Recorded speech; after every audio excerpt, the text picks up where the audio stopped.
do assisted dying, I always think whether it is okay to do assisted dying or not. When I think back to my past, I have not always been accepting assisted dying. I haven't even been thinking of assisted dying some days.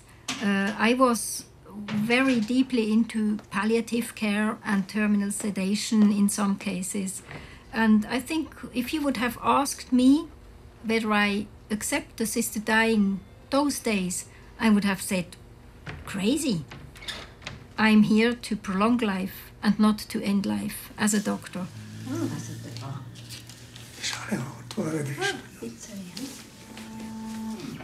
Nature is something wonderful. I think nature and God, we were made by God. I do not know whether I can believe that, but I do believe in a good God who does not want us to suffer.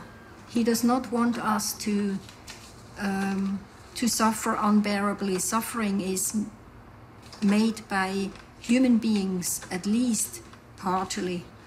You know, when I save someone who has a heart attack, or by reanimation, maybe God would have wanted to take him back to end his life.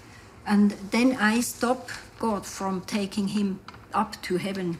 And 2 years later, he dies from a very bad cancer with an awful lot of suffering. I do not really know whether suffering is made by God, whether it's not more made by men. And I think God hasn't only given us the possibility to do these blood tests and find out what we can do against illnesses. He also has given us the possibility to give assisted dying with a wonderful medication without suffering at all. And this is not a sin. I'm convinced 100%. If it was a sin, I wasn't that happy.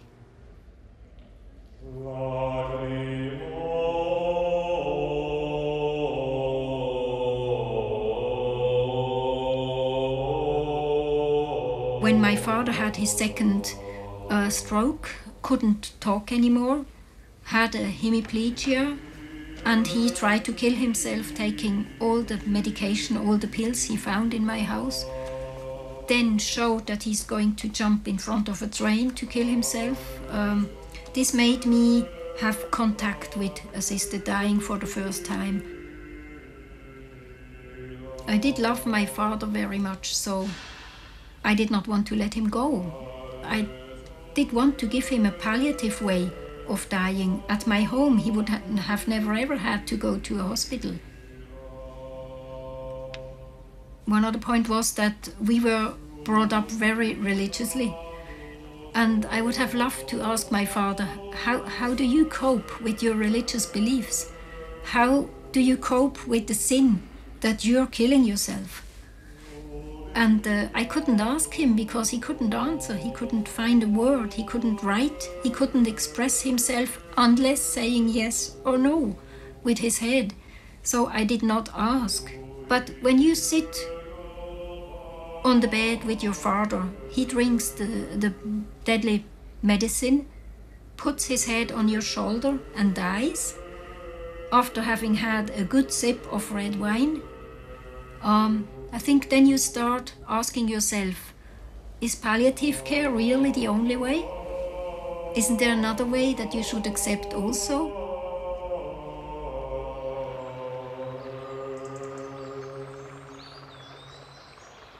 After he had died, I told my sisters and brothers, do not tell anybody why he died. On the funeral, we're not going to tell anybody. I had bad consciousness, being a doctor and being a religious person. And then one of my sisters said, I'm not going to tell a lie. If somebody asks me, what did he die of? I will not tell another stroke. And there were 150 people on his funeral. And I had to stand up and say, yes, I accepted an assisted dying, which was very difficult for me. But it was okay, and nobody complained. They all understood. They all knew my father very well, and they could understand. Which made it A little bit easier for me, but not easy.